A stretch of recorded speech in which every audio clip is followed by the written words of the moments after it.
Here we go with Matheus Nicolau, 19-4, Alex Perez, 24-8. Your main event, flyweight division, 5 versus 8 matchup. Highly intriguing to say the least. And I'll tell you now, for those of you just tuning in, I'll tell you right now, I have a bad feeling this is going to be 25 minutes of fighting. I'm hoping it's over in a minute, but both guys very capable. Because Nicolau is a guy that can just ground you and control you. You know, it's tough too because Perez is better in every category. So we're taking a chance on Nicolau.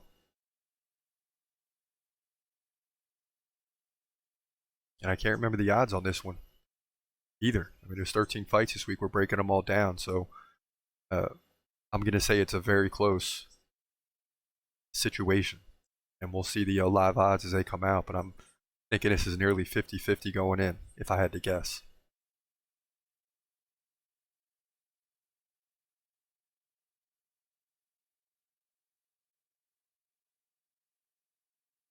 And then we'd love to get back to 7-7 in the main event. We're 6-7 right now. We got a heck of a month of June.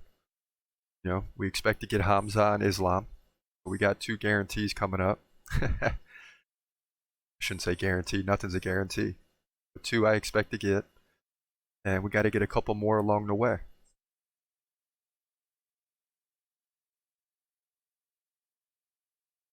What's the chances we can run off 2 straight flyweight fights in terms of the picks? We'll see.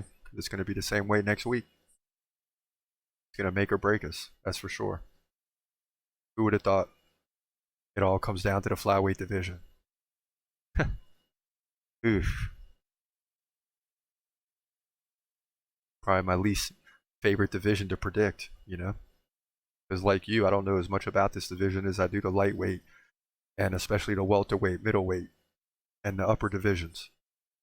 First 2 minutes gone, you haven't missed much. It's 3-0 in significant strikes. Very slow-paced. Slow pace to start the fight, as expected. Because I think in both of these guys' minds, they're like probably going to go 25 minutes. And no point to put myself in a bad position early.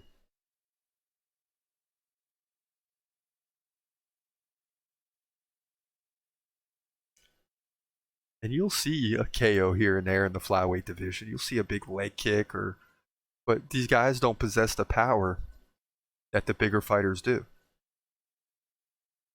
You know, they're more likely to take the fight to the ground at some point, get a submission, something like that. These fights tend to carry on a little bit.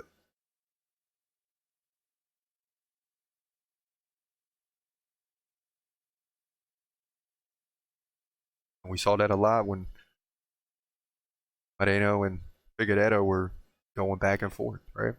What was that, 4 or 5 fights? It was ridiculous.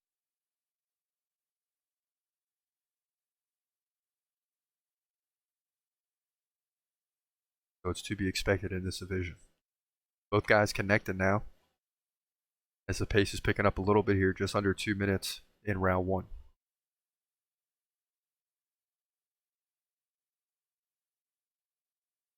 Now Perez comes in with an uppercut, partially blocked. Nicolau. Yeah, Nicolau number 5 in the division, right? Got to fight a veteran in Alex Perez. Rightfully so. Perez is 8, but he's more like a 2, 3, or 4, to be honest with you. He just suffered some losses because he's fighting big-time opponents. And it's hard to move up in the rankings when you're losing, no matter who you fight. So he's much better than his number indicates, and a big left and right by Nicolau. Okay, make me a believer, baby.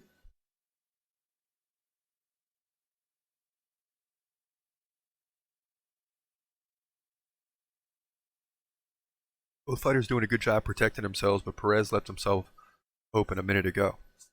Other than that, there hasn't been a lot of big shots here in round 1. It's just 7-7. Insignificant strikes, and it's weird, these 5-round fights, that if it potentially goes to a decision, sometimes it comes all the way back to round 1. Like, you get 4 rounds after this where they're all pretty much decisive. And then you're like, okay, so we got to go back to round one, and that's the make or break round. And this is a round where they're feeling each other out. And they're going to go to the corner here in about 15 seconds. And you're looking at the numbers, and it's like 7-7 in significant strikes. So how does a fight come down to one round? That's the way these fights usually go. So keep this one in the back of your head, because we know round one is basically dead even. Someone's getting a 10 and someone's getting a 9. Another reason I'm a big proponent of a point scoring system, because right now no one loses the round. I mean, you look at the numbers, it's basically maybe Nicolau won the round because he's up 5-0 in head strikes. You know? So you're going to get more points for the head strikes than you are for the body and the leg strikes. So he would be leading a little bit in points, but you don't necessarily lose the round. You can get it back in round 2. But in this system, one of these guys can go in and dominate round 2. I mean, they can just go 50-2 in significant strikes and go crazy. And they could still be tied because someone's got to win round 1. So to me, I just don't like it. But, you know, it's more boxing style. But boxing is made for points by rounds because you got 10, 12 rounds, right? UFC, you got 3 or 5. So it's hard when you have a very close round and the judges got to give it to somebody. But both of these guys coming out of their corner, and I'm sure their coaches are just saying, you know, let's pick up the pace a little bit. Felt your way through round 1. Now let's get going. And you can already see a little more activity to start this round. The legs are squatted a little more. They're moving quicker. Perez is being aggressive with the leg kicks, and Nicolau is being aggressive with the head strikes, as he's been doing. Now he jumps ahead 8-2 in head strikes, and that's the main one to keep your eye on, because everything else is basically even.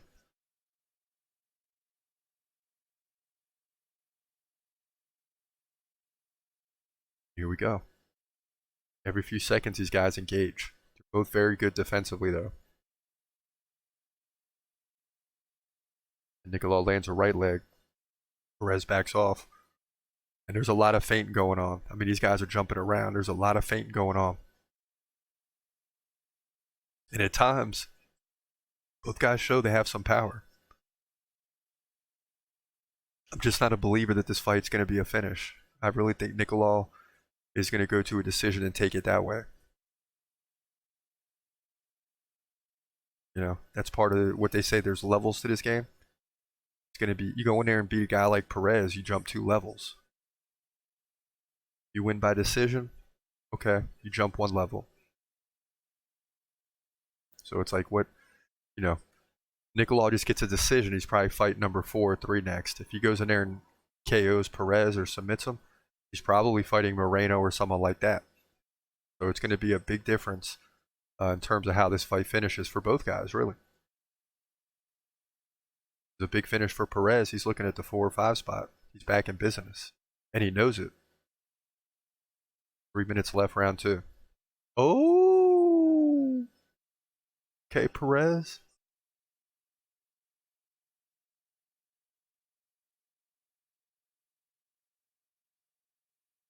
Nicolau, you're making me a little nervous, man. You got the money green shorts on. It's time to get it. Oh, no. KO Perez. What? We were just talking about that. Alex Perez KOs Matheus Nicolau, and we're back to 6-8 in the main event. Gosh. What a terrible year. Dang, bro.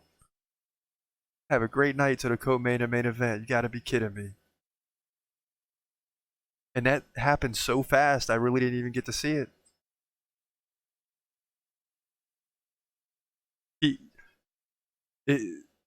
It looked like Perez ducked the big right hand and caught him with a right. And it was hard to see because Matheus is coming across with the right, and then he takes it from underneath, and you really don't get a good view of it on the video.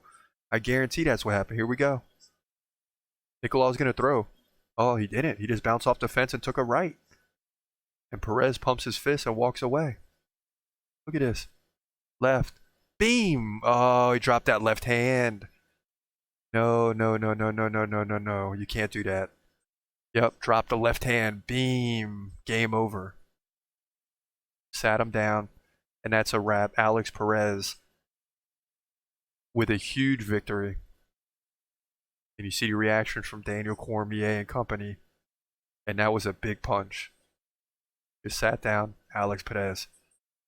So big win for number 8 over number 5. Alex Perez moves to 25-8, ever the veteran. And I should have stuck with my guns. I said years ago that this guy could win a title. And, you know, why wouldn't I stick with that? That would mean he wins tonight, right? We went against ourselves and we lost. Can't do it that way. This fight went down, flyweight division, UFC Vegas, 89.